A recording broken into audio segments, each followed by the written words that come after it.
దానికి కూడా మరి ఎంత ప్రచారం చేసుకుంటున్నారు, ఎంత చండాలంగా ఈరోజు ప్రభుత్వం నడుస్తున్నది, ఇది కూడా వారు వివరంగా చెప్పారు.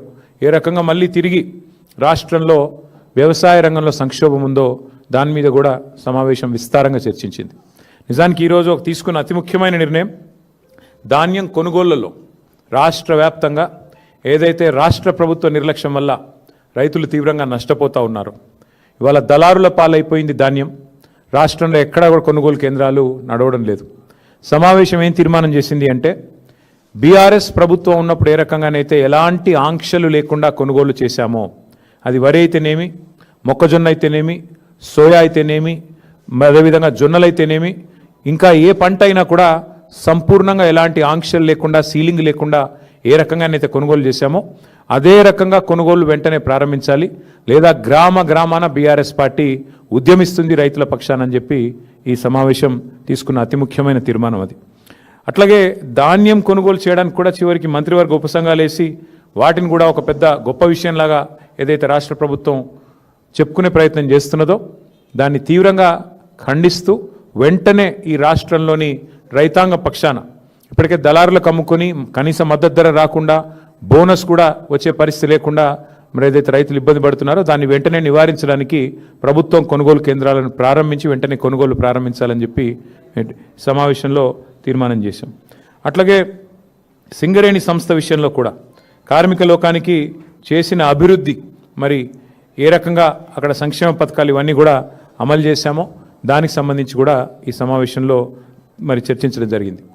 పార్లమెంట్లో భారతీయ జనతా పార్టీ ఎంపీ తేజస్వి సూర్య అనే వ్యక్తి తెలంగాణ ఏర్పాటును పాకిస్తాన్ ఏర్పాటుతో పోలుస్తూ మరి ఒక వేర్పాటువాద సమస్యగా చిత్రీకరించడమే కాకుండా తూలనాడే విధంగా, అవమానించే విధంగా, తెలంగాణ ప్రజల ఆత్మగౌరవాన్ని దెబ్బగొట్టే విధంగా వారు ఏదైతే మాట్లాడారో దాన్ని తీవ్రంగా సమావేశం ఖండించింది.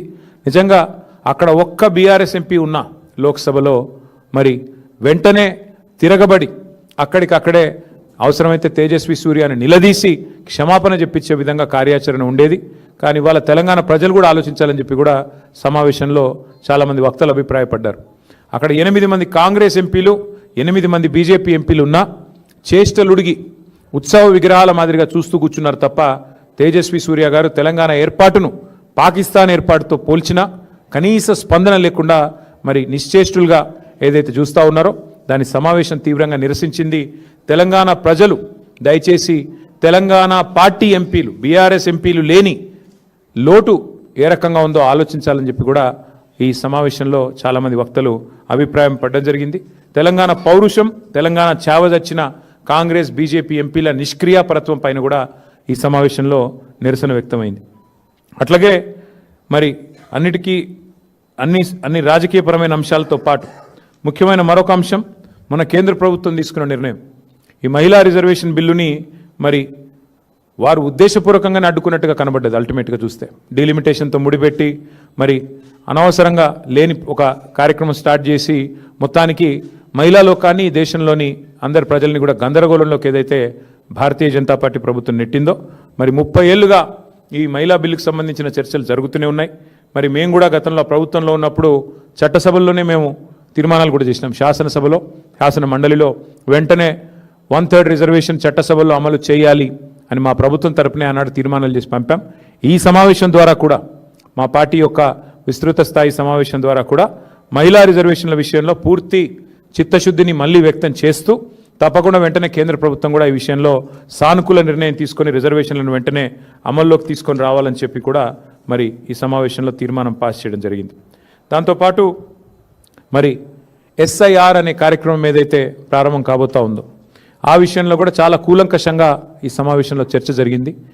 స్పెషల్ ఇంటెన్సివ్ రివిజన్ పేరిట మరి వెస్ట్ బెంగాల్లో దాదాపు 95 లక్షల ఓట్లు తొలగించడం జరిగింది. బీహార్లో 65 లక్షల ఓట్లు తొలగించడం జరిగింది. అట్లాగే రేపు తెలంగాణలో కూడా మే నెలలో ఈ SIR అనే కార్యక్రమం ప్రారంభమవుతా ఉంది. కాబట్టి ఈ విషయంలో పార్టీ మొత్తం కూడా టాప్ టు బాటం, గ్రామ స్థాయి నుంచి మొదలు పెడితే, బూత్ స్థాయి నుంచి మొదలు పెడితే స్టేట్ స్థాయి దాకా కూడా ఫోకస్ చేయాలని చెప్పి మా పార్టీ అధ్యక్షులు దిశానిర్దేశం చేశారు. ఈ విషయంలో ఎందుకంటే ఓట్ల తొలగింపు ప్రక్రియ పేరిట జరిగిన నాటకం, దొంగ ఓట్ల చేర్పుల వల్ల జూబ్లీహిల్స్ ఎన్నికల్లో జరిగిన నష్టం దాదాపు 15,000 దొంగ ఓట్లు జూబ్లీహిల్స్ ఎన్నికల్లో మా ఓటమికి కూడా కారణమే అనే ఒక అభిప్రాయం కూడా సమావేశంలో వ్యక్తం కావడం జరిగింది.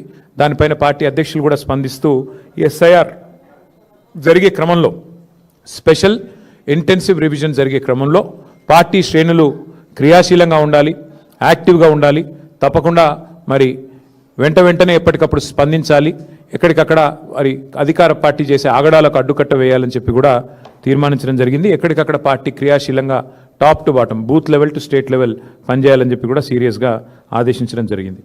అట్లాగే పార్టీ యొక్క సంస్థాగత నిర్మాణం మీద కూడా చాలా విస్తృతమైన చర్చ జరిగింది. సభ్యత్వ నమోదు, పార్టీ యొక్క కమిటీలు, ఇవన్నిటి విషయంలో చర్చ జరిగింది. పార్టీ కమిటీలో ఇవాళ పార్టీ మీటింగ్లో ఈరోజు ఒక నిర్ణయం